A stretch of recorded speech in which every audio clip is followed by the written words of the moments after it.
नमस्कार दर्शक बंधु मु प्रदीप आपण मानक स्वागत करुच्ची आजिर आउ एक नुआ भिडियो तो आपण माने जानिथिबे राज्य सरकार तरफ वार्धक्य भत्ता एवं विकलांग भत्ता को वृद्धि करी 3500 टंका दियाजिबार बंदोबस्त करा जायतिला। तो दीर्घ 6 रु 7 मास परे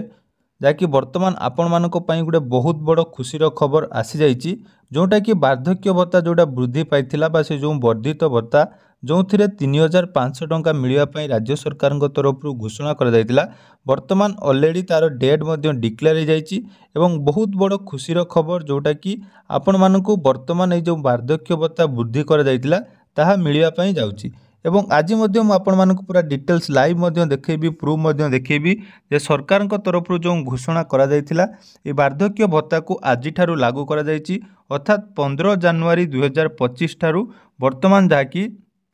3500 टंका मिलवाई जाउछि। तो आसंतु कौन रही अपडेट एवं आज कौ मानकु टंका मिलिबो से विषय संपूर्ण डिटेल्स जानिबा। ता पूर्व जदि चैनल को प्रथम थर विजिट करछंती वीडियो को लाइक करिवे, चैनल को सब्सक्राइब करनथिले एबे ही सब्सक्राइब करी पाखरे थिबा बेल आइकन को क्लिक करी ऑल सेट कर देबे। तो देखंतु समस्त मन रे गुटे डाउट थिला जे वार्धक्य भत्ता को 3500 टंका को वृद्धि करा जायतिला तो से 3500 टंका सरकार केबे एवं को मानकु देबे। तो वर्तमान जहाँकि से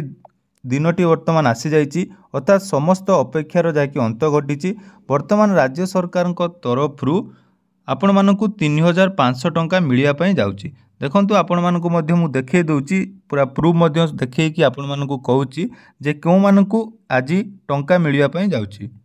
तो देखि पारुथिबे ऑलरेडी जहाँकि आसी जाइछि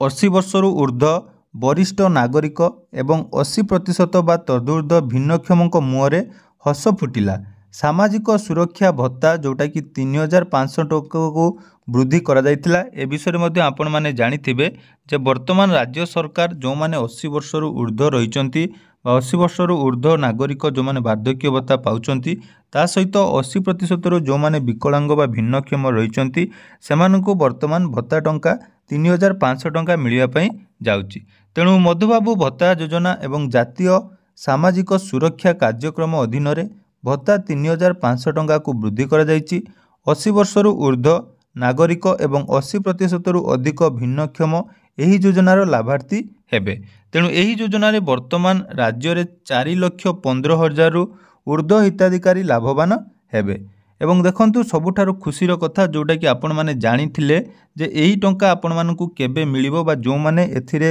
शामिल हेचंती जो 4,15,000 हिताधिकारी को वर्तमान 15 जनवरी 2025 रु एही वर्धित भत्ता लागू हो अर्थात आज ठारू ऑलरेडी सरकार तरफ ये जो वार्धक्य भत्ता हो बा भिन्नक्षम भत्ता 3500 टंका को वृद्धि करा जायतिला राज्य सरकार 15 जनवरी रे आपण मानकु अर्थात आज ठारू दवा पई जाउचंती। अर्थात आपण माने जानिथिबे जो माने 80 वर्षरु ऊर्ध्व रहिचंती एवं भिन्नक्षम रहिचंती सेमानकु वर्तमान 15 जनवरी रे अर्थात आज आपण मानकु 3500 टंका मिलिया पई जाउची जोटा कि ऑलरेडी आपण मानकु मु देखै देली बैनर मध्य आसी जाइछि एवं एथिरे आपण माने कन्फर्म हो गले जे जनवरी मास ठारू जो माने भी योग्य हिताधिकारी रहिचंती से माने 3500 टंका पाइबा पई जाउचंती एवं जो अपेक्षार अंत वर्तमान घटी जाइछि एवं सरकारनकर जो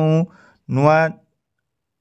घोषणा करा जाइतिला जो 3500 टंका आज आपण मानकु मिलिबो। तो एठी आपण मानकर प्रश्न उठिबो जे को मानकु मिलिबो सेटा मध्ये ऑलरेडी मु कहि देछि जो माने एटा गाइडलाइन अनुसार ता सहित यही जो टंका आपण मानकु केमिति मिलिबो जो 80 वर्षर जो माने ऊर्ध्व रहिचंती सेमानकर बैंक अकाउंट रे जदि आपण मानकु टंका आसुथुबो ताले बैंक अकाउंट रे पाइबे नहले आपण मानकर पंचायत रे जो पीओ रहिचंती जदि आपण माने हाथ रे टंका ग्रहण करचंती ताले आपण मानकु आज ठारू जाकी एही टंका प्रदान करा जिवो।